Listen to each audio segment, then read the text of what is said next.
Praise the Lord. ஈசாக்கு அந்த தேசத்தில் விதை விதைத்தான். கர்த்தர் அவனை ஆசீர்வதித்ததினால் அந்த வருஷத்தில் 100 மடங்கு பலனடைந்தான்.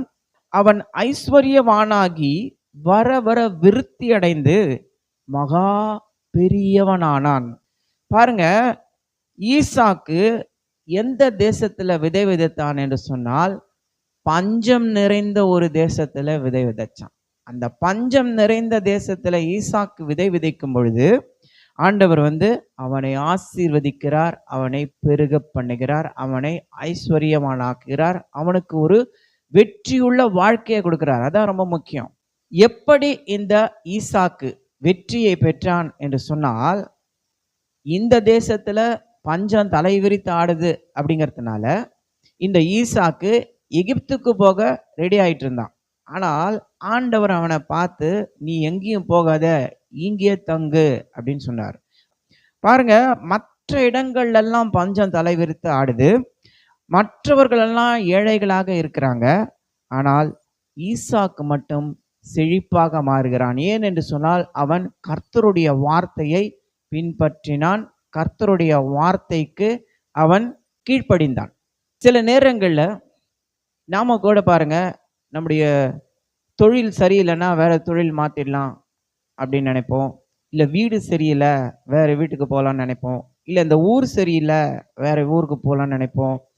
நம்முடைய வாழ்க்கையிலே சில நேரங்களிலே நாம் தோல்வி அடையும் பொழுது இப்படிப்பட்ட எண்ணங்கள் நமக்கு வரும்.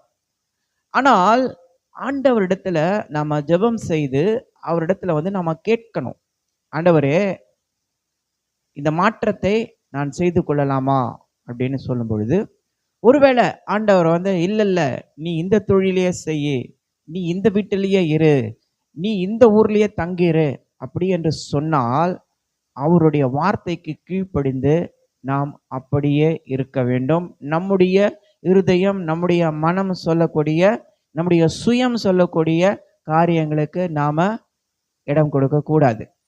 கர்த்தரிடத்திலிருந்து நமக்கு ஒரு அனுமதி வராத வரைக்கும் நாம எந்த முடிவையும் எடுக்காமல் அவருடைய வார்த்தைக்காக நாம காத்து கொண்டிருந்தால், நிச்சயமாக அவர் நம்ம எந்த இடத்துல இருக்கிறோமோ அந்த இடத்திலேயே நம்மை உயர்த்துவார், நமக்கு ஒரு வெற்றியை கொடுப்பார்.